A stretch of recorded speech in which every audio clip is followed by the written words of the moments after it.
اللهم صل على سيدنا محمد یا رب صل وسلم. بسم اللہ الرحمن الرحیم نحمدہ ونصلی علی رسولہ الکریم. سورہ حجرات کا رکوع نمبر 2 اور 26ویں پارے کا رکوع نمبر 14 آج انشاءاللہ میں شروع کروں گا. بہت اہم رکوع ہے یہ. اسفار کی وجہ سے تفسیر کے لیکچرز کے کچھ ناغے ہو جاتے ہیں. میں کوشش تو پوری کرتا ہوں کہ ناغہ نہ ہو. ریسنٹلی بھی 3 ناغے ہو گئے اور وجہ یہ تھی کہ افریقہ کا میرا سفر تھا. میں نے وہاں بھی ریکارڈنگ کی کوشش کی لیکن ٹائم نہیں مل رہا تھا مجھے. تو بہرحال کوشش میں یہی کروں گا کہ ناغے نہ ہوں جس حد تک بچنا ممکن ہو. سورہ حجرات کا رکوع نمبر 2 اور 14 26ویں پارے کا رکوع نمبر 14. لفظی ترجمہ ہوگا مختصر گرامر کے ساتھ, پھر انشاءاللہ اس کی تفسیر ہوگی. بہت امپورٹنٹ رکوع ہے. یہ ایسا رکوع ہے کہ اگر ہم اس کے احکامات کو اپنی زندگیوں میں اختیار کر لیں تو ہماری زندگی میں بھی سکون آ جائے گا اور ہماری وجہ سے دوسروں کو بھی ٹینشن نہیں ہوگی. سوسائٹی کی اصلاح کے لیے اس سے بہتر احکام ہو نہیں سکتے کوئی. اعوذ باللہ من الشیطان الرجیم. بسم اللہ الرحمن الرحیم. یا ایھا الذین آمنوا, اے لوگو جو ایمان لائے ہو, لا یسخر قوم من قوم, کوئی قوم مذاق نہ اڑائے, تمسخر نہ کرے. تمسخر کہتے ہیں کسی کا مذاق اڑانا. ایک ہوتا ہے مزاح اور ایک ہوتا ہے مذاق, دونوں میں فرق ہے. مزاح کہتے ہیں کسی کے ساتھ ایسی بات جس سے وہ خوش ہو جائے, اور مذاق کہتے ہیں کسی کی انسلٹ کر کے خوش ہونا, توہین کر کے. جیسے اسکولوں میں, کالجوں میں, دفتروں میں لوگ ایک دوسرے کی چڑ رکھی ہوئی ہوتی ہے اور انسلٹ کر رہے ہوتے ہیں اور پھر کہہ کے لگا رہے ہوتے ہیں. تو یہ ہے تمسخر. کوئی قوم کسی قوم کے ساتھ تمسخر نہ کرے, یعنی اس کا مذاق نہ اڑائے. عسیٰ ان یکونوا خیرا منہم, یہاں قوم سے مراد ہے مرد, کیونکہ آگے خواتین کا الگ سے تذکرہ آ رہا ہے, اس لیے اس کا یہاں قوم سے مرد مراد لیے جائیں گے. وجہ اس کی ہے کہ خواتین کا تذکرہ اللہ نے الگ سے کر دیا. یعنی کسی قوم کے مرد کسی قوم کے مردوں کا مذاق نہ اڑائیں. عسیٰ ان یکونوا خیرا منہم, ہو سکتا ہے وہ دوسری قوم جس کا مذاق اڑایا جا رہا ہے اس کے مرد ان سے بہتر ہوں. ولا نساء من نساء, اور نہ عورتیں دوسری عورتوں کا مذاق اڑائیں. عسیٰ ان یکن, ہو سکتا ہے کہ ہوں وہ عورتیں, یعنی جن کا مذاق اڑایا جا رہا ہے وہ عورتیں, خیرا منہن, بہتر ہوں, منہن, ان عورتوں سے جو مذاق اڑا رہی ہیں. ولا تلمزوا انفسکم, اور اپنی جانوں کو تانے نہ دیا کرو. دیکھیں لمز کہتے ہیں تانا. کچھ الفاظ قرآن میں استعمال ہوئے ہیں جن کے معنی قریب قریب کے ہیں, تو ان کے معنی میں فرق سمجھنا بہت ضروری ہے. ایک لفظ ہوتا ہے ہمز, جیسے کہ ویل لکل ہمزۃ لمزہ. ہمزہ ہے نا سورہ ویل لکل ہمزۃ لمزہ, سورہ ہمزہ میں. تو ہمزہ اور ہم سے نکلا ہے ہمزہ. ہمز کہتے ہیں چغلی لگانا. چغلی کسے کہتے ہیں کہ فساد کی نیت سے حکام بالا تک بات پہنچانا. جیسے آپ نے دفتر میں کسی کو دیکھا کہ کوئی الٹے سیدھے کام, میرا خیال ہے یہ ڈیٹیل میں تفسیر میں بتاؤں گا, ابھی ہم ترجمے ہی کو فوکس کرتے ہیں. یہ پوری ڈیٹیل کہ حمز, لمز اور غیبت اور تنابز ان میں کیا فرق ہے, اور بہتان, یہ قریب المعنی الفاظ ہیں. اور اسی طرح ایک لفظ ہے قذف, تو ان سب میں کیا فرق ہے یہ میں تفسیر جب شروع کروں گا تو پھر اس کی ڈیٹیل انشاءاللہ بتاؤں گا.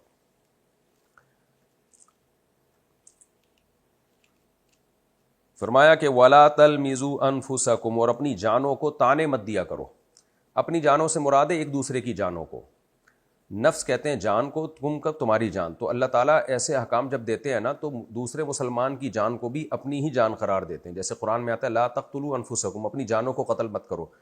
تو مراد یہی ہے کہ دوسرے انسانوں کو قتل مت کرو, کیونکہ وہ بھی تمہاری ہی جان ہے, یعنی انسانیت کے ناطے سے تم سب ایک ہی ہو. تو یہ ترغیب کے لیے ایسے الفاظ استعمال کیے جاتے ہیں کہ اپنی جانوں کو تانے مت دیا کرو. مراد یہ ہے کہ دوسروں کو تانے مت دیا کرو.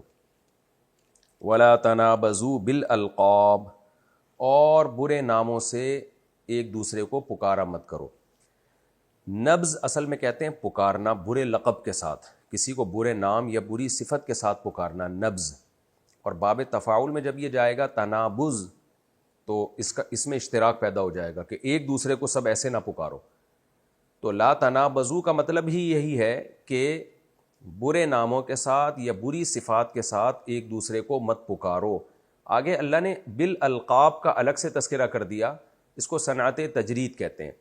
لقب بھی کوئی بھی ہم جب کسی کو نام دے دیتے ہیں نا, کہتے ہیں نا فلاں کا یہ لقب ہے, فلاں بڑے عبادت گزار تھے تو ان کا لقب تھا زین العابدین, عابدین کی عبادت کرنے والوں کی زینت. علامہ اقبال کا لقب تھا علامہ اقبال. لیاقت علی خان کا لقب تھا جی قائد ملت. محمد علی جناح کا لقب تھا قائد اعظم. تو لقب کے معنی کو ایکسپلین کرنے کے لیے آج بھی ہم مختلف لوگوں کو مختلف لقب دے رہے ہوتے ہیں. تو قرآن کے الفاظ اب دیکھیں, وَلَا تَنَابَزُوا بِالْأَلْقَابِ, ایک دوسرے کو برے ناموں سے برے لقب کے ساتھ مت پکارا کرو. یہ ہے صنعت تجرید. تجرید کا مطلب پہلے میں بتا چکا ہوں. جیسے سورہ بنی اسرائیل میں ہے سبحان الذی اسری بعبدہ لیلا, پاک ہے وہ ذات جو اپنے بندے کو رات کے تھوڑے سے حصے میں لے گیا. اب اسرا کا معنی ہے رات کے حصے میں لے جانا, رات میں چلانا, لیکن آگے اللہ نے لیلن کا صراحتاً تذکرہ کر دیا. تو ہم اب اسرا میں کا معنی کریں گے چلانا, رات کا ترجمہ اس سے نکال دیں گے ہم, یعنی رات کے معنی سے ہم اس کو مجرد کر دیں گے, مجرد عن اللیل, مجرد عن معنی اللیل. تو رات کا لفظ ہم نے اس سے نکال دیا, تو اسرا کا معنی بن گیا چلانا, کیونکہ رات کا آگے صراحتاً تذکرہ آ رہا ہے. تو یہاں بھی ایسا ہی ہے, ولا تنابزو, تنابزو کا مطلب ہے برے ناموں سے برے لقب سے پکارنا, لیکن لقب کا تذکرہ آگے واضح آ گیا تو اب ہم تنابزو کا ترجمہ صرف کریں گے پکارنا, کیونکہ لقب کا لفظ صراحتاً آگے آ گیا ہے. تو اب ترجمہ کیا ہوگا, ولا تنابزو, اور ایک دوسرے کو مت پکارو, بالالقاب, لقب کے ساتھ, مختلف القاب کے ساتھ. اور یہاں القاب سے برے القاب مراد ہیں, کیونکہ تنابز کا لفظ برے معنی میں ہی استعمال ہوتا ہے. تو اب ترجمہ سمجھیں, ولا تنابزوا بالالقاب, اور ایک دوسرے کو برے لقبوں کے ساتھ مت پکارا کرو, برے ناموں کے ساتھ بری صفتوں کے ساتھ مت پکارا کرو. بئس الاسم الفسوق, بیسا فعل تعجب میں سے ہے, جیسے نعمہ افعال تعجب میں سے ہے نا, نعم الرجل زید, کیا ہی خوب بندہ ہے زید. تو بئس الاسم الفسوق, کیا ہی برا نام ہے فسوق, فسق و فجور. بعد الایمان, ایمان کے بعد, یعنی ایمان لانے کے بعد کسی کے پر فسق کا لیبل لگ جائے, برا نام لگ جائے, یہ کتنی ہی بری بات ہے. یہ ترجمہ سمجھنے کے لیے نا تھوڑی تفسیر بتانی پڑے گی, پھر ترجمہ سمجھ میں آئے گا اس کا. قرآن اصل میں موٹیویٹ کر رہا ہے کہ جب تم کسی کو برے نام سے پکارو گے تو اللہ نے چونکہ تمہیں اس کام سے روکا ہے, تو وہ برا ہو یا نہ ہو تم بہرحال برے بن جاؤ گے, اور تم پر فسق کا لیبل لگ جائے گا, تم فاسق کہلاؤ گے. تو ایمان کے بعد کافر تو فاسق ہو کوئی مسئلہ نہیں ہے, کافر شرابی ہو زانی ہو وہ تو اس پہ فخر کرتے ہیں, لیکن ایمان کے بعد تم پہ فسق و فجور کا لیبل لگ جائے, لوگ کہیں یہ برا آدمی ہے, یہ فاسق و فاجر ہے. کیوں فاسق و فاجر ہے؟ اس لیے کہ یہ دوسروں کو برے نام سے پکارتا ہے. تو اللہ کہہ رہے ہیں کہ ایمان کے بعد تم پہ فسق کا لیبل لگ جائے, تم فاسق و فاجر کہلاؤ, یہ کتنا برا عمل ہے. تو دوسرے کی طرف برائی کی نسبت کرتے ہوئے تم یہ نہیں سوچ رہے کہ تم خود اپنے آپ کو برے نام سے مسمى کر رہے ہو, خود اپنے آپ پر فسق کا لیبل لگا رہے ہو. یعنی اس کی یہ مثال ہے کہ جیسے علماء کہتے ہیں کہ جب کوئی شخص آپ کے سامنے کسی کی غیبت کرے کہ فلاں ایسا ہے فلاں ایسا ہے, تو آپ اسے کہو کہ بھائی وہ ایسا ہے یا نہیں ہے یہ تو مجھے معلوم نہیں ہے, میں نے اس کو نہیں دیکھا یہ برائی کرتے ہوئے, لیکن تیرا برا ہونا بہرحال ثابت ہو گیا ہے, کیونکہ تو میرے سامنے جرم کر رہا ہے غیبت کا, جس سے اللہ نے تجھے روکا ہے. تو برا ہے جس پر میں گواہ ہوں, وہ برا ہے یا نہیں وہ تو تیری گواہی اگر سچی ہے تو ہوگا, نہیں ہے تو نہیں ہوگا, مجھے نہیں پتا, لیکن تیرا برا ہونا بہرحال ثابت ہو گیا ہے. تو یہاں بھی قرآن کی آیت کا یہ مطلب ہے کہ بئس الاسم, کتنا ہی برا نام ہے, الفسوق, کون سا برا نام, فسق و فجور والا. ایمان کے بعد, بعد الایمان, یعنی تمہارے ایمان لانے کے بعد سب سے برا نام تو ہے فاسق. تو تم خود فاسق کہلا رہے ہو, اپنا نام تم چینج کروا رہے ہو سوسائٹی میں, اور دوسروں کو تم نے چڑ رکھی ہوئی ہے, دوسروں کو گندے ناموں سے پکار رہے ہو. تو دوسرا برا ہو یا نہ ہو, اس سے تم پر بہرحال برائی کا لیبل لگ گیا ہے, تمہارا نام اب فاسق ہو چکا ہے. آگے چلتے ہیں ہم. وَمَن لَّمْ يَتُبْ, اللہ فرماتے ہیں جو توبہ نہیں کرے گا ان برائیوں سے جو اللہ نے ان آیتوں میں بیان کی ہیں, فاولئک هم الظالمون، تو اصل میں یہی لوگ ظالم ہیں۔ کیوں ظالم ہیں؟ اس لیے کہ ظلم کہتے ہیں کسی انسان پر زیادتی کرنا، تو یہ زیادتی کرنے والے لوگ ہیں، یعنی جس کو تم برے نام سے پکار رہے ہو یا جس کو تانے دے رہے ہو وہ برا ہو یا نہ ہو، تم بہرحال ظالم کہلاؤ گے، اصل ظالم تو پھر تم ہوگے اگر تم نے توبہ نہیں کی۔ یا ایھا الذین آمنوا، اے لوگو جو ایمان لائے ہو، اجتنبوا کثیرا من الظن، اجتناب کرو، بچو بہت سارے گمانوں سے۔ کیوں بہت سارے گمانوں سے بچو بھائی؟ ان بعض الظن اثم، اس لیے کہ بعض گمان برائی بھی گناہ بھی ہوتے ہیں۔ یہاں بھی تفسیر کے بغیر ترجمہ سمجھ میں نہیں آئے گا۔ دیکھیں یہ بالکل ایسے ہی ہے جیسے ہم کسی کو کہتے ہیں، مثالیں میں اس لیے دیتا ہوں کہ اس سے بات سمجھنے میں آسانی ہوتی ہے، قرآن کا مدعا اور منشا سمجھنے میں آسانی ہوتی ہے۔ قرآن نے بھی تو جگہ جگہ بات سمجھانے کے لیے مثالیں دی ہیں نا۔ یہ ہم ایسے ہی ہے جیسے کوئی شخص بہت زیادہ باتیں کرتا ہو، تو ہم اس سے کہتے ہیں بہت زیادہ باتوں سے بچو، اس لیے کہ بعض باتیں گناہ ہوتی ہیں۔ جب انسان بہت زیادہ باتیں کرتا ہے نا تو اس میں گناہ والی باتیں بھی آئی جاتی ہیں۔ جو زیادہ بولتے ہیں تو اکثر غیبت بھی وہی کرتے ہیں، بہتان بھی وہی لگا رہے ہوتے ہیں، بدگمانیاں بھی وہی پھیلا رہے ہوتے ہیں، چغلیاں بھی وہی کر رہے ہوتے ہیں۔ جو خاموش مزاج ہوتے ہیں وہ ان برائیوں سے بھی بچے ہوئے ہوتے ہیں۔ تو یہاں بھی یہی مطلب ہے کہ بہت سارے گمانوں سے بچو، یعنی گمان کی 3 قسمیں ہیں۔ ایک قسم تو واجب ہے۔ واجب قسم کا کیا مطلب ہے؟ اللہ کے سے اچھا گمان رکھنا، یہ شرعاً ہم پر لازم ہے۔ اور قیاس کرنا مجتہد کا، شریعت کا حکم ہمیں معلوم نہیں ہے تو اجتہاد کر کے فیصلہ کرنا کہ یہ حلال ہے حرام، یہ بھی گمان ہے جو مجتہد پر واجب ہے تاکہ شریعت کا فیصلہ کر سکے۔ کچھ احکام قرآن میں یقینی ہیں، 2 اور 2 4 کی طرح، کچھ یقینی نہیں ہے، اجتہاد کرنا پڑتا ہے۔ یہی وجہ ہے کہ پھر مجتہدین کی رائے میں اختلاف بھی ہوتا ہے کیونکہ وہ یقینی احکام نہیں ہوتے، تو وہاں بھی گمان رکھنا لازم ہے، مجتہد پر اجتہاد کرنا واجب ہے۔ تو یہ تو وہ گمان ہے جو لازم کے درجے میں ہے۔ کچھ گمان ایسے ہوتے ہیں جو جائز ہوتے ہیں، لازم نہیں ہے۔ مثال کے طور پر آپ نے کسی سے کوئی لین دین کا معاملہ کرنا ہے تو آپ صرف احتیاط کی بیس پہ معاملہ ترک کر دیتے ہو، یہ سوچ کے شاید کہیں یہ چور نہ ہو، ایسا نہ ہو کہ کہیں یہ برا نہ ہو۔ تو یہ وہ گمان ہے جو شریعت نے آپ کو معاملات کی حد تک اجازت دی ہے۔ بھائی آپ پیسوں کا لین دین کر رہے ہو تو اگر آپ کو ایک بندہ سمجھ میں نہیں آ رہا تو نہ کرو اس کے ساتھ، یہ جائز ہے، لین دین کے وقت کی حد تک جائز ہے، اس کے علاوہ نہیں۔ اور کچھ گمان ایسے ہوتے ہیں جو حرام ہوتے ہیں، ناجائز ہوتے ہیں۔ کسی کے بارے میں آپ کو کوئی خبر پہنچی اور یقینی خبر نہیں ہے اور آپ نے اس کو برا سمجھنا شروع کر دیا۔ کسی کے بارے میں آپ نے اس کا کوئی عمل دیکھا، اس عمل کے مختلف پہلو نکلتے ہیں، آپ نے جان کر اس کو غلط پہلو پہ آپ لے کے چلے گئے۔ یہ والا گمان ہے جو گناہ ہے، جو قرآن یہاں جس کا تذکرہ کر رہا ہے کہ بعض گمان گناہ بھی ہوتے ہیں۔ کیا مطلب؟ وہ کسی مسلمان سے بلا وجہ بدگمانی کر لینا، اس کے عمل کی آپ اچھی تعویل بھی کر سکتے تھے لیکن آپ اس کو برے ہی پر لے کر جا رہے ہو۔ بالکل ایسے جیسے آج کل جامعۃ الرشید کا جو حشر کیا ہوا ہے لوگوں نے، کہ جو بات کی جا رہی ہے وہ اسٹیبلشمنٹ کروا رہی ہے ان سے اور فوج کہلوا رہی ہے ان سے، اور یہ ان کا مقصد یہ ہے، ان کا مقصد یہ، اس طرح کی باتیں۔ بھئی ایک شخص کے آپ اسٹیٹمنٹ کو دیکھیں، وہ کہہ کیا رہا ہے، اس پہ آپ تجزیہ کریں، اس کی رائے سے آپ اختلاف کریں۔ اور یہ ملک میں ہمارے ایک اصول، یعنی ایک ضابطہ بن چکا ہے کہ جو آپ کی رائے سے اختلاف کرے وہ یہودی ایجنٹ ہے، جو آپ کی رائے کے موافق بات کرے وہ حق پرست ہے، حالانکہ اس رائے کے 100% صحیح ہونے کی آپ کے پاس کوئی دلیل نہیں ہوتی، کوئی 2 اور 2 4 کی طرح تجزیے ہوتے ہیں۔ تو اختلاف رائے کا بھی ہمیں تحمل کرنا چاہیے۔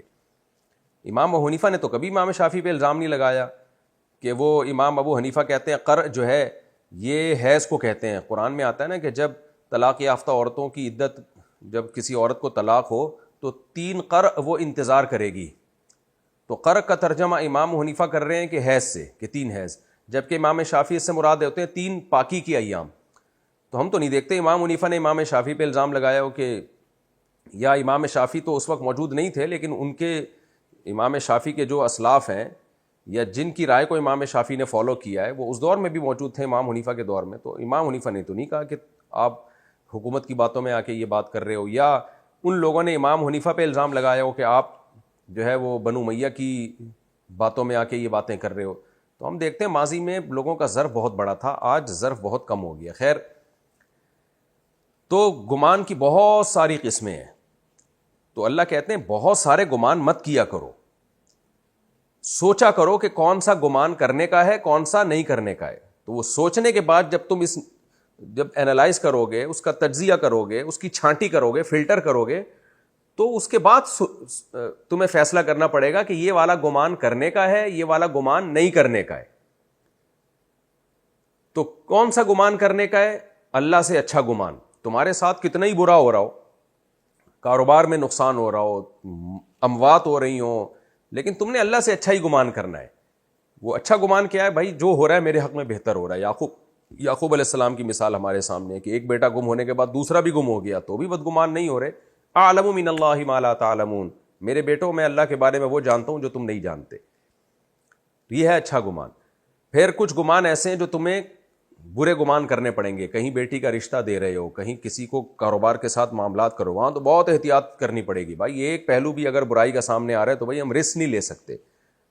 تو یہی مطلب ہے قرآن کی اس آیت کا کہ بہت سارے گمان جو تم کر رہے ہوتے ہو بغیر سوچے سمجھے, یہ غلط ہے. سوچا کرو, فلٹر کیا کرو. بعض گمان غلط بھی ہوتے ہیں, تو سارے ہی تم نے گمان کرنا شروع کر دیے تو بہت سے برے گمان بھی آ جائیں گے تمہاری فہرست میں اور تمہارے اعمال نامے میں. اور وہ برے گمان کیا ہے؟ بدگمانی. تو اس لیے اس آیت کا حاصل ترجمہ یہ کیا جاتا ہے, جو اس آیت کا اصل مفہوم ہے وہ آسانی کے لیے, کیونکہ عوام کو اتنی لمبی تقریر سمجھانا مشکل ہوتا ہے, تو آسان ترجمہ یہ کیا جاتا ہے کہ اے ایمان والو, برے گمان سے بچو, بدگمانی سے بچو. میں اکثر اس موقع پر تبلیغ والوں کا قصہ سناتا ہوں نا, کیونکہ وہی بات ہے, واقعات سے آیات بہت اچھی طرح سمجھ میں آتی ہیں. کہ ہم گشت کے لیے گئے, بہت پرانا واقعہ ہے, گشت کے لیے گئے تو ایک صاحب ہمارے سامنے گھر کے اندر داخل ہوئے. تبلیغ والوں نے, ہمارے امیر صاحب نے, جو بھی متکلم تھے, انہوں نے دروازہ بجایا تو بچہ آیا. بچے سے پوچھا آپ کے والد صاحب کہاں ہیں؟ انہوں نے کہا وہ گھر پہ نہیں ہیں, حالانکہ ہمارے سامنے ہی گھسے تھے, گھر کے اندر داخل ہوئے تھے. تو امیر صاحب نے ہمیں بتایا کہ بھئی دیکھو, بدگمانی سے بچنے کا اللہ نے حکم دیا ہے, تو عین ممکن ہے وہ آئے ہوں اور فوراً پچھلی والی گلی, جو دوسری گلی ہوتی ہے, چھوٹا گیٹ ہوتا ہے, اس سے نکل کے چلے گئے, کیونکہ پیچھے بھی ایک گلی تھی اس گھر میں. تو عین ممکن ہے آئے ہوں, 2 سیکنڈ کا 2 منٹ کا کام ہو, پیچھے سے چلے گئے ہوں. تو مجھے ان کا یہ عمل بہت اچھا لگا. میں اکثر بیانات میں بھی یہ واقعہ بتاتا ہوں. تو وجہ اس کی ہے کہ یہاں شریعت نے آپ کو منع کیا بدگمانی سے. بھائی عین ممکن ہے 1% چانس ہے کہ بچہ سچ بول رہا ہو. تو یہ مطلب ہے اس آیت کا کہ بعض گمان برے ہوتے ہیں جس پر اللہ نے پابندی لگائی ہے. تمہارا کوئی لینا دینا, اگر وہ بالفرض جھوٹ بھی بول رہا ہے تو آپ پر لازم تو نہیں ہے کہ جو نہیں آپ سے ملنا چاہتا آپ زبردستی اپنی بات ٹھونسیں اس کے اوپر. تو شریعت نے اس کو رائٹ دیا کہ وہ آپ سے نہ ملے. جھوٹ بولنے کا رائٹ تو نہیں دیا, لیکن اس کا تو رائٹ دیا کہ وہ آپ سے نہ ملے اگر وہ نہیں ملنا چاہتا. تو بہت اچھی بات کی انہوں نے. تو اب آیت کو سمجھیں کہ اللہ تعالیٰ کہتے ہیں بہت سارے گمانوں سے بچو. وجہ کیا ہے؟ بعض گمان برے بھی ہوتے ہیں. اگر تم بہت سارے گمان رکھنا شروع کر دو گے تو حرام میں بھی پڑ جاؤ گے تم. یہ بالکل ایسا ہی ہے جیسے میں مثال کو دوبارہ ریپیٹ کرتا ہوں کہ جو بہت زیادہ باتیں کر رہا ہوتا ہے تو ہم کہتے ہیں بہت زیادہ باتوں سے بچو. بعض باتیں گناہ بھی ہوتی ہیں, یعنی جھوٹی باتیں ہوتی ہیں وہ. تو اس کا مطلب یہ نہیں کہ بات ہی کرنے سے بچو, بلکہ بہت ساری باتوں سے جب بچو گے تو پھر سوچ سمجھ کے بات کرو گے. تھوڑی باتیں کیا کرو گے, زیادہ نہیں کرو گے. فلٹر کرو گے بھائی یہ بات کرنے کی ہے. بعض باتیں ایسی ہوتی ہیں جو کرنا لازم ہوتا ہے, بعض باتیں ایسی ہوتی ہیں جو کرنا جائز ہوتا ہے, لازم نہیں ہوتا. کریں ٹھیک ہے, نہیں کریں تو بھی کوئی گناہ نہیں. لیکن بعض باتیں حرام ہوتی ہیں, ناجائز ہوتی ہیں وہ کرنا. تو فلٹر کر کے فیصلہ کیا کرو کون سی بات کرنے کی ہے اور کون سی نہیں کرنے کی. تو اسی طرح گمان جو ہم سوچ رہے ہوتے ہیں, خیالات ہمارے دل میں لوگوں کے بارے میں آ رہے ہوتے ہیں, اللہ کے بارے میں, اللہ کے نبی کے بارے میں, پبلک کے بارے میں, سیاستدانوں کے بارے میں, اور آپس میں ایک دوسرے کے بارے میں, دوستوں کے بارے میں, شوہر کے دل میں بیوی کے بارے میں, بیوی کے دل میں شوہر کے بارے میں, اولاد کے دل میں ماں باپ کے بارے میں, ماں باپ کے دل میں اولاد کے بارے میں, ہر وقت ہمارا دماغ چل رہا ہوتا ہے. تو اللہ کہتے ہیں ہر گمان پہ یقین نہیں کر لیا کرو, فلٹر کیا کرو اور سوچا کرو کہ کون سا گمان کرنے کا ہے اور کون سا اگنور کرنے کا ہے اور کون سا حرام ہے. تو یہ فیصلہ کرنے کے بعد سوچا کرو کہ کیا سوچنا ہے اور کیا کسی کے بارے میں نہیں سوچنا. آگے فرمایا وَلَا تَجَسَّسُوا, اور تجسس مت کرو. تجسس کہتے ہیں ٹوہ میں لگنا. ٹوہ میں لگنے کا مطلب کیا ہے؟ کسی کی برائی پر مطلع ہونے کی کوشش کرنا. تفسیر میں انشاءاللہ اس کی بھی ڈیٹیل آئے گی. وَلَا يَغْتَبْ بَعْضُكُمْ بَعْضًا, یغتب اصل میں تھا یغتیب, باب افتعال, یغتیب غیبت سے نکلا ہے, غین یا اور با اس کے حروف اصلی ہے. کسی کی غیر موجودگی میں اس کی برائی کرنا. وَلَا يَغْتَبْ بَعْضُكُمْ بَعْضًا, اور تم میں سے بعض کی غیبت نہ کیا کریں. أَيُحِبُّ أَحَدُكُمْ, کیا تم میں سے کوئی بھی شخص یہ چاہتا ہے, محبت کرتا ہے اس بات سے, أَن يَأْكُلَ لَحْمَ أَخِيهِ, کہ وہ کھائے اپنے بھائی کے گوشت کو, میتن, اس حال میں کہ وہ بھائی مردہ ہو. یعنی تم میں سے کیا کوئی یہ بات پسند کرے گا کہ مردہ بھائی کا گوشت کھائے؟ فَكَرِهْتُمُوهُ، تو تم کریہتموہ ناپسند کرو گے ہو اس گوشت کو، تم تو لازمی اس گوشت کو ناپسند کرو گے، مردہ بھائی کا گوشت کھانا کسی کو بھی پسند نہیں ہے۔ وَاتَّقُوا اللَّهَ، اللہ سے ڈرو، ان اللہ تواب الرحیم، بے شک اللہ تعالیٰ خوب خوب توبہ قبول کرنے والا ہے۔ میں نے بتایا نا بار بار، توبہ کی نسبت جب بندے کی طرف ہو تو توبہ کرنا، اللہ کی طرف ہو تو توبہ قبول کرنا، تو اللہ توبہ قبول کرنے والا ہے، رحیم اور رحم کرنے والا ہے۔ یا ایھا الناس، اے لوگو، انا خلقناکم، بے شک بنایا ہے ہم نے تم کو، من ذکرن، ایک مرد سے، و انسا، اور ایک عورت سے، یعنی آدم اور حوا سے، وجعلناکم، اور بنا دیا ہم نے تم کو، شعوباً، مختلف شعوب میں، دیکھیں شعوب اور شعب کی جمع شعوب ہے اور قبیلے کی جمع قبائل، ہم نے تم کو شعوب اور قبائل میں بانٹ دیا۔ شعوب کہتے ہیں بڑے قبیلے کو، اور اس کی جو شاخیں ہوتی ہیں اس کو قبیلہ کہا جاتا ہے۔ جیسے سید ایک شعب ہے، اور آگے سید کے تحت بہت سارے قبائل ہیں، حسینی اور حسنی اور علوی، حضرت علی رضی اللہ تعالیٰ عنہ کی جو علوی ہیں، اسی طرح حضرت عبداللہ بن عباس کی اولادیں ہیں، تو جو بڑی جڑ ہوتی ہے اس کو شعب کہا جاتا ہے، اور اس کے تحت جو ذیلی شاخیں نکلتی ہیں اس کو قبیلہ کہا جاتا ہے، جس کی جمع قبائل آتی ہے۔ اور ہم نے تم کو مختلف قبائل میں، خاندانوں میں بانٹ دیا، لِتَعَارَفُوا، تاکہ تمہارا تعارف ہو، تمہارا انٹروڈکشن ہو، تفسیر میں انشاءاللہ اس کی ڈیٹیل آئے گی، تاکہ تم ایک دوسرے کو پہچانو۔ ان اکرمکم عند اللہ، لیکن تم میں سب سے زیادہ عزت والا، اکرم اکرام سے نکلا ہے نا، اس میں تفضیل ہے اصل میں، اکرم اس میں مفعول کے معنی میں، کہ زیادہ عزت والا اللہ کے نظر میں وہ ہے، اتقاکم، اتقا بھی اس میں تفضیل ہے، اتقیو، ازربو کی طرح، دوسرے کے مقابلے میں زیادہ پرہیزگار۔ تو اللہ کی نظر میں تم میں سب سے زیادہ عزت والا وہ ہے، اتقاکم، جو تم میں سب سے زیادہ تقوی والا ہے۔ ان اللہ علیم خبیر، بے شک اللہ تعالیٰ تمہارے اعمال کو جانتا بھی ہے، خبیر، باخبر بھی ہے۔ قالت الاعراب آمنا، اعراب دیہاتی کو کہتے ہیں، خاص دیہاتی مراد ہیں اس سے، بنو اسد، دیہاتی لوگ کہتے ہیں آمنا، ہم ایمان لے آئے۔ الف لام جو ہے نا عہد کا ہے، عہد کا مطلب مخصوص دیہاتی، جو نبی کے پاس آئے تھے، تفسیر میں انشاءاللہ اس کی ڈیٹیل بتاؤں گا۔ آمنا، کہ ہم ایمان لے آئے، قل، کہہ دیجئے، لم تؤمنو، تم ایمان نہیں لے کر آئے ہو، ولیکن قولو، ہاں تم یوں کہا کرو، اسلمنا، کہ ہم فرما بردار ہو گئے، یعنی ظاہری طور پر ہم نے اپنے آپ کو اسلام کے حوالے کر دیا ہے۔ اسلام کا معنی میں بار بار یہ بھی بتا چکا ہوں، ایمان اور اسلام ایک ٹرمینالوجی کے لحاظ سے، ایک ٹرم کے لحاظ سے ایک ہی چیز کے دو نام ہیں۔ مومن ہی مسلم ہوتا ہے، مسلم ہی مومن ہوتا ہے، تبھی ہم کہتے ہیں یہ اسلام لے آیا، یعنی جو کافر کلمہ پڑھ کے مسلمان ہو جائے، مومن بن جائے، تو ہم اس کو کہتے ہیں یہ اسلام لے آیا ہے۔ تو ایز اے ٹرم دونوں کا ایک ہی مطلب ہے، مومن اور مسلم ایک ہی مطلب ہے، اس میں کوئی فرق نہیں ہے۔ لیکن جب ہم لغوی معنی میں جاتے ہیں، لغوی معنی میں ڈکشنری میں جاتے ہیں، تو مومن کہتے ہیں جو دل سے یقین کرے، اور مسلم کہتے ہیں اسلام کا مطلب سپرد کر دینا، یعنی اپنے آپ کو اسلامی احکام کا فرما بردار بنا لینا، عملی طور پر اپنے آپ کو سپرد کر دینا۔ تو جب قرآن میں یہ دونوں لفظ ایک جگہ استعمال ہوتے ہیں تو ان کا لغوی معنی مراد ہوتا ہے، لغوی معنی مراد ہوتا ہے، پھر ہم یعنی دونوں کا الگ الگ ترجمہ کریں گے۔ اور جب یہ دونوں لفظ ایک جگہ استعمال نہ ہوں، الگ الگ جگہ استعمال ہو، تو پھر مومن کا مطلب مسلم ہے، مسلم کا مطلب مومن ہے، یعنی اسی مسلم کو اللہ کبھی مومن سے تعبیر کرتے ہیں، اسی مومن کو کبھی اللہ مسلم سے تعبیر کرتے ہیں۔ خوب اچھی طرح سمجھ لیں کہ دونوں لفظ جب ایک جگہ استعمال ہوں گے ایک ہی آیت میں واو کے ساتھ، تو اس کا مطلب لغوی معنی مراد ہوگا، تو یہاں بھی لغوی معنی مراد ہے۔ دیہاتی لوگ کہتے ہیں آمنا، ہم ایمان لائے، تو یہاں ایمان کا مطلب ہم لغوی طور پر یعنی دل سے ہم نے یقین کر لیا ہے اسلام کے برحق ہونے کا۔ ایمان کا تعلق ہے دل سے، لغت میں، اور اسلام کا تعلق ہے لغت میں، ڈکشنری میں پریکٹیکلی اپنے آپ کو سپرد کر دینا۔ لیکن جو ایز اے ٹرمینالوجی جو اسلام نے جو ایک ٹرم دی ہے ہمیں، اس میں مومن اور مسلم ایک ہی چیز کا دو نام ہے۔ قالت الاعراب آمنا، دیہاتی لوگ کہتے ہیں ہم ایمان لے آئے، قل لم تؤمنوا، کہ اے نبی کہہ دیجئے کہ تم ایمان نہیں لائے ہو، یعنی دل میں تمہارے یقین نہیں ہے، ولکن قولوا اسلمنا، تم یوں کہا کرو ہم نے اپنے آپ کو ظاہری طور پر سپرد کر دیا ہے، ولما يدخل الایمان، اور ابھی تک داخل نہیں ہوا ایمان، فی قلوبکم، تمہارے دلوں میں۔ جب میں نے گرامر کے لیکچر پڑھائے تھے اس میں بتایا تھا لم یضرب اور لما یضرب میں کیا فرق ہے۔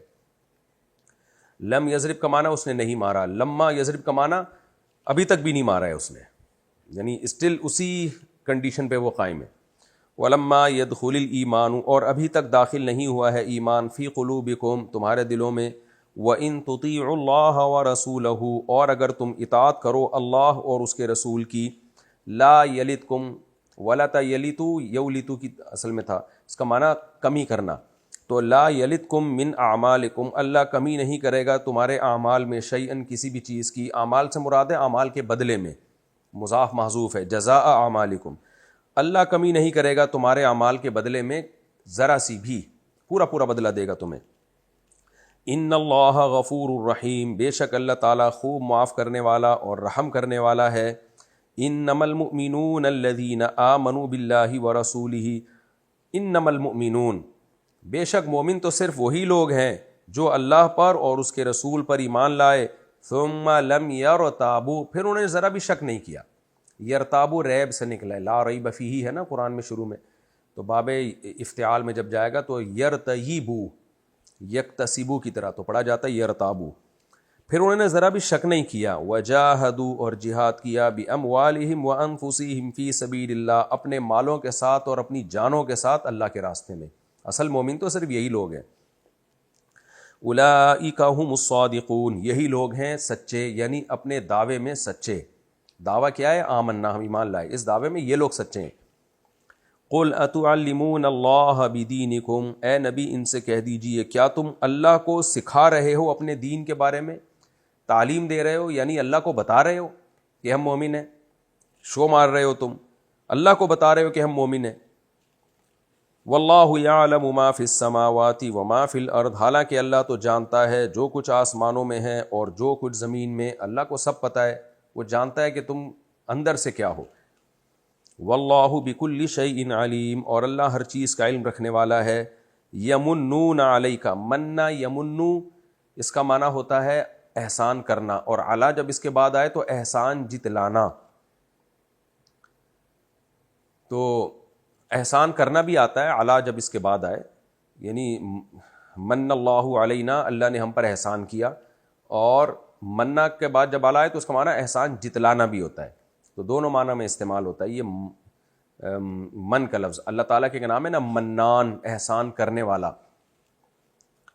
تو حدیث میں اور قرآن میں یہ لفظ دونوں معنوں میں استعمال ہوا ہے، احسان کرنے کے معنی میں بھی، احسان جتلانے کے معنی میں بھی۔ اب جب اللہ کی طرف نسبت ہو، منان احسان کرنے والا، اور من اللہ علینا قرآن میں دوسری جگہ پر آتا ہے کہ اللہ نے ہم پر احسان کیا، اور احسان جتلانے کے معنی میں بھی آتا ہے۔ صحیح حدیث میں آتا ہے، نبی صلی اللہ علیہ وسلم نے فرمایا 3 شخص کبھی بھی جنت میں داخل نہیں ہو سکتے، یعنی جنت میں داخل نہیں ہوں گے، ان پہ اللہ کا غضب ہوگا۔ ان میں آپ نے فرمایا المنان، احسان کر کے جتلانے والا، اور المنفق سلعتہ بالحلف الکاذب، جھوٹ بول کے اپنا مال بیچنے والا، اور تکبر کی وجہ سے اپنا ازار نیچے ٹخنوں سے نیچے گھسیٹنے والا۔ یمنون علیک، یہ لوگ آپ پر احسان جتلاتے ہیں، کس بات کا احسان؟ ان اسلموا، کہ یہ اسلام لے آئے۔ اب یہاں پر اسلام دیکھیں، یہ وہی ٹرم ہے کہ یعنی اصطلاحی معنی میں کہ ہم مسلمان ہو گئے، یہ کہہ کر آپ پر احسان جتلاتے ہیں۔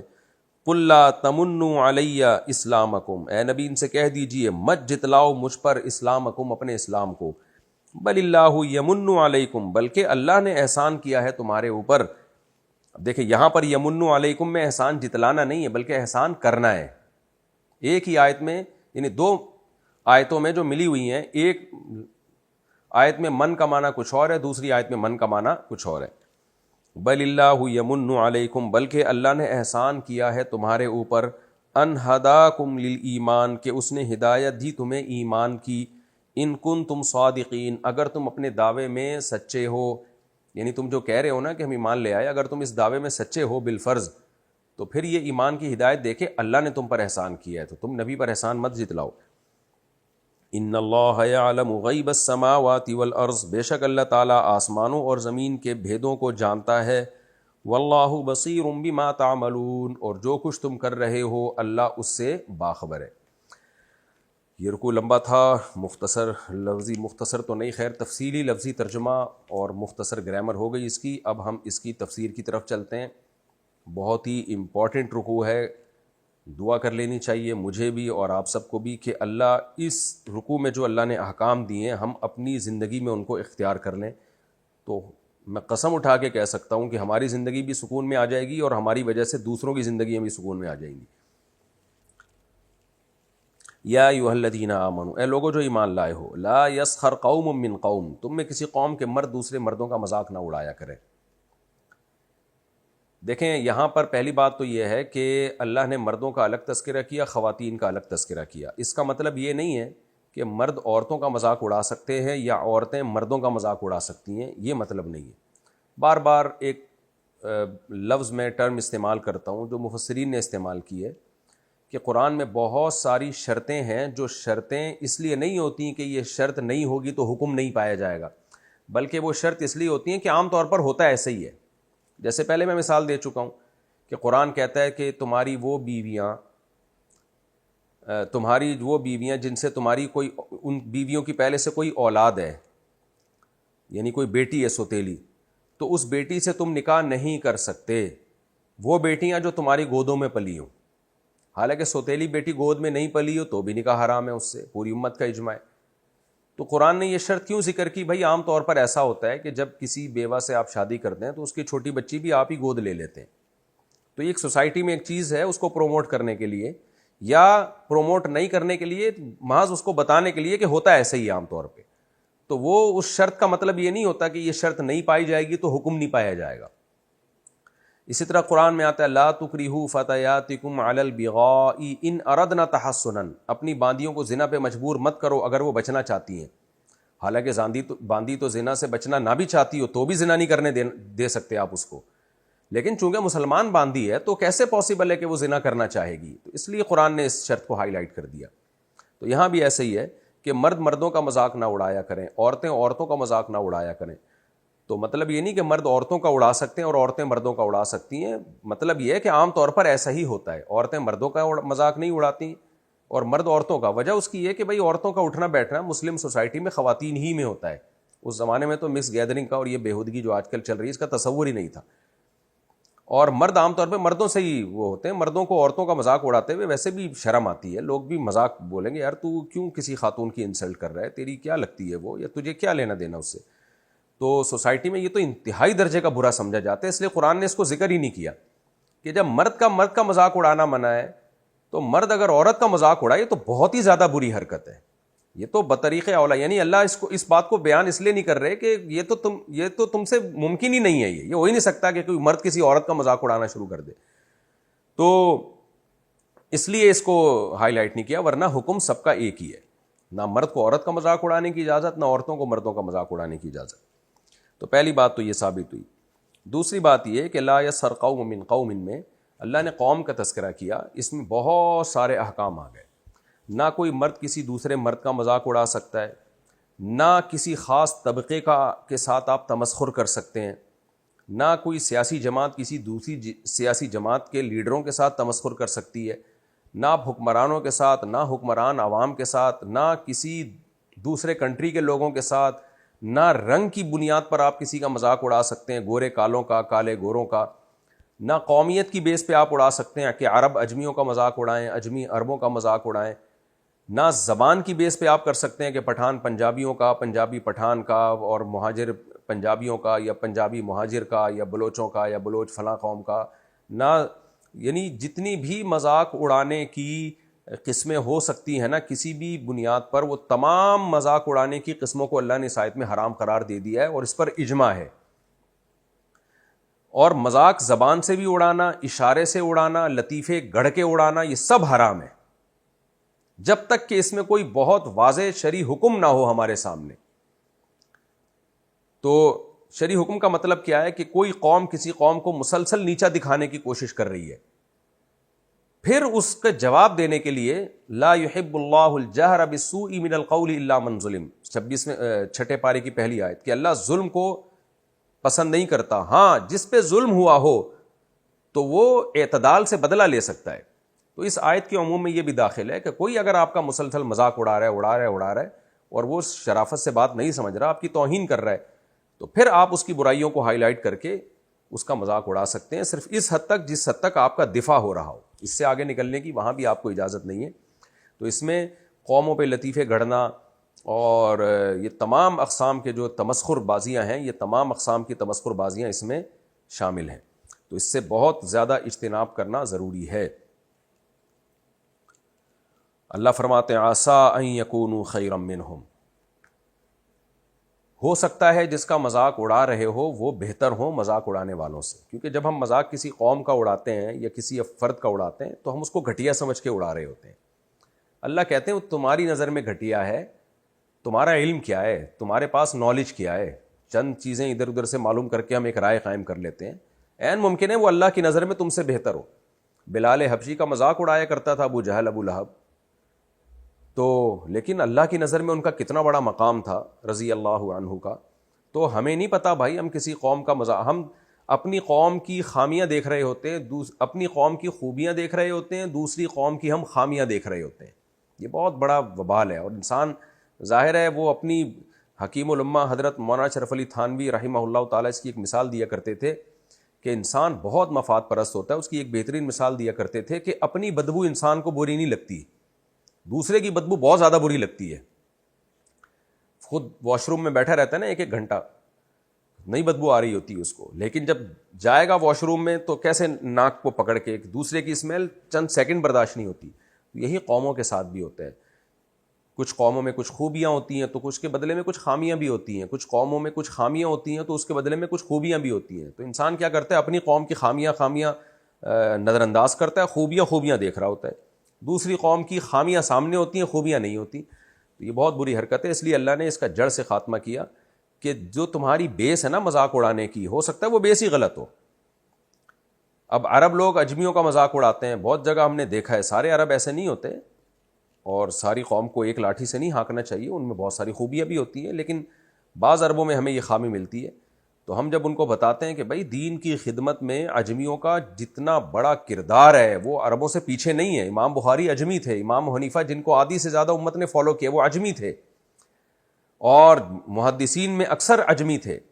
فاتحین جو بنو امیہ اور بنو عباس کے بعد جو فاتحین آئے ہیں جنہوں نے اسلام کو دنیا میں پھیلایا، وہ فاتحین اکثر اجمی تھے۔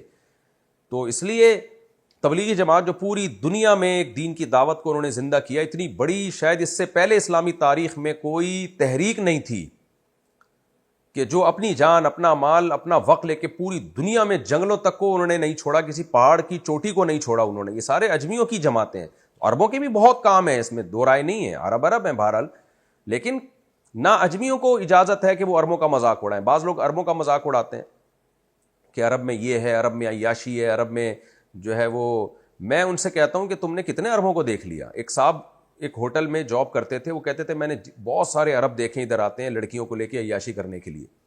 میں نے کہا تم ہوٹل میں جاب کرتے ہو، یہاں وہی لوگ آ رہے ہیں جو عیاش ہیں عربوں میں، تم مسجدوں میں جاؤ تو تمہیں وہاں تہجد گزار عرب بھی بہت نظر آئیں گے۔ تو یہ کیا بات ہے کہ آپ طوائف خانے میں بیٹھے ہوئے ہو اور پھر آپ دیکھ رہے ہو کہ اتنے عربی اس میں آ رہے ہیں؟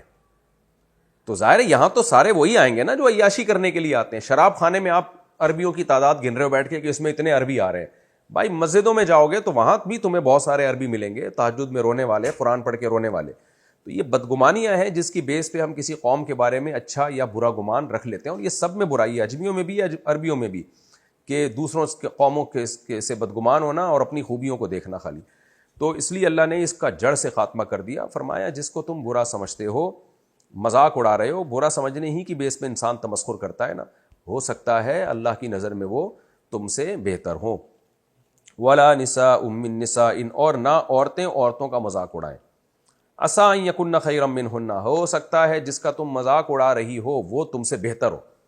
خواتین کیسے مذاق اڑاتی ہیں، شکل و صورت کا بہت ریکارڈ لگاتی ہیں، ٹھگنی ہے، فلانی ہے، ڈمکانی ہے، اس کو دیکھو اترا رہی تھی اور کیسے باتیں کر رہی تھی اور وغیرہ وغیرہ۔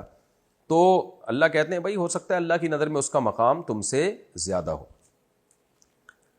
وَلَا تَلْمِزُوا أَنفُسَكُمْ، اللہ فرماتے ہیں اور ایک دوسرے کو تانے مت دیا کرو. لمز کہتے ہیں تانا دینا. تانا دینا کیا ہوتا ہے؟ کسی برائی کو کسی کے سامنے بیان کرنا فساد کی نیت سے، اصلاح کی نیت سے نہیں، اس کو صرف نیچا دکھانا، اور نیچا دکھانے میں بھی کوئی اچھا مقصد نہ ہو. دیکھیں بعض دفعہ کسی کو نیچا دکھایا جاتا ہے اس کی اوقات یاد دلانے کے لیے، کیونکہ وہ دوسروں پہ ظلم کر رہا ہوتا ہے، تو اس کو بتایا جاتا ہے کہ تو جو ظلم کر رہا ہے تو تیری اپنی اوقات تو یہ ہے. وہ ایک الگ ٹاپک ہے، وہ جائز ہے، وہ حدیث سے بھی ثابت ہے. آپ صلی اللہ علیہ وسلم نے بعض لوگوں کے سامنے ان کا عیب بیان کیا، کیونکہ وہ ظالم تھے، وہ غلط چیز کو پروموٹ کر رہے تھے. آپ نے بتایا کہ تم ایسے ہو، تمہارے اندر یہ برائی ہے، تم لوگوں کا مال حرام طریقے سے، ناحق طریقے سے کھاتے ہو. اس میں سامنے والے کی توہین مقصد تھی، مگر توہین برائے توہین نہیں، بلکہ توہین سے یہ مقصد تھا کہ وہ ظلم کرنا چھوڑ دے.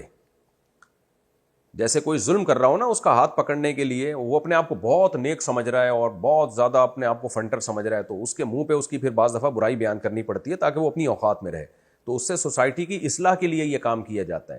لیکن عام طور پہ جو ہم ایک دوسرے کو تانے دے رہے ہوتے ہیں برائیوں کے، وہ تانوں سے فساد پھیلتا ہے، سوسائٹی میں نفرتیں پھیلتی ہیں، وہ حرام اور ناجائز ہیں. تو اب میں بتاتا ہوں کہ بہت سارے الفاظ ایک جیسے ہیں لیکن ان کا معنی الگ الگ ہے. ان میں فرق کیا ہے یہ سمجھنے کے لیے. تو وقت ہی ہمارا چونکہ مکمل ہو چکا ہے، میں نے ٹائم ابھی دیکھا ہے، تو یہ پھر اگلے ایپیسوڈ میں انشاءاللہ میں شروع کروں گا کہ لمز کیا ہوتا ہے، ہمز کیا ہوتا ہے، اور غیبت کیا ہوتی ہے، بہتان کیا ہوتا ہے، قذف کیا ہوتا ہے. یہ جو قریب المعنی الفاظ ہیں جو قرآن میں استعمال ہوئے ہیں، تو ان کے شرعی احکام کیا ہیں، کون سی چیز کب جائز ہے، کب حرام ہے، اور یہاں قرآن نے کس عمل سے ہمیں روکا ہے. اگلے ایپیسوڈ میں انشاءاللہ ہم اس کو شروع کرتے ہیں. تو اگلے ایپیسوڈ میں ہم انشاءاللہ سورہ حجرات کا رکوع نمبر 2 اور 26ویں پارے کا رکوع نمبر 14 یہاں سے وَلَا تَلْمِزُوا أَنفُسَكُمْ یہاں سے انشاءاللہ ہم شروع کریں گے. اللہ تعالی ہمیں سمجھنے کی، عمل کی توفیق عطا فرمائے. وَمَا عَلَيْنَا إِلَّا الْبَلَاغُ.